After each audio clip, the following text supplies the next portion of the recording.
Iran is not like most countries, and that's probably the first thing to understand.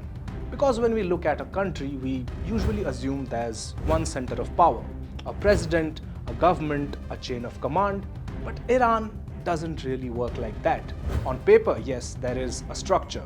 At the top, you have the supreme leader who has the final say in multiple matters, the military, the judiciary, all major decisions. Then there's the president, who basically is in charge of running the government. Then the councils, the security bodies, ministries. It looks like a normal system, but it isn't.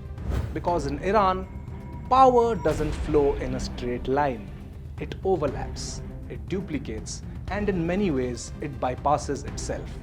Take the military, for example. There's the regular army, and then there's the IRGC, the Islamic Revolutionary Guard Corps. Now, this isn't just another branch of the military per se. It's a parallel system with its own command, its own intelligence, its own influence across the country, and also beyond it. So even at a structural level, you are not looking at one singular system. You are looking at layers.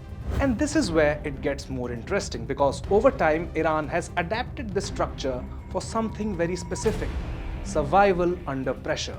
There's a concept often referred to as a kind of mosaic defense, which essentially means that the country is divided into multiple zones, each capable of functioning independently. So if one part is hit, the rest don't wait for instructions. They already know what to do and whom to target. Now think about that for just a second. This is not a system that depends on one singular chain of command. It's a system designed to keep running even if the center is disrupted.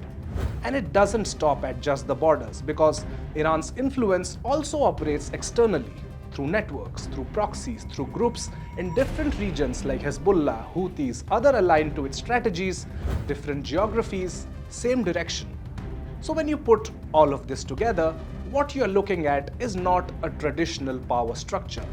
It's something far more distributed, far more decentralized, which is why when we talk about leadership being targeted or command being disrupted, it doesn't necessarily break the system.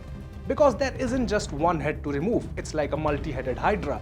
Iran, in many ways, behaves less like a centralized state and more like a network, one that can absorb shocks, adapt quickly, and continue operating even under extreme sustained pressure. And that's the part that often gets missed, because this isn't just about who controls Iran. It's about how Iran is built to function, especially in a crisis. And once you understand that, you start to see why this is not a system that can collapse so easily.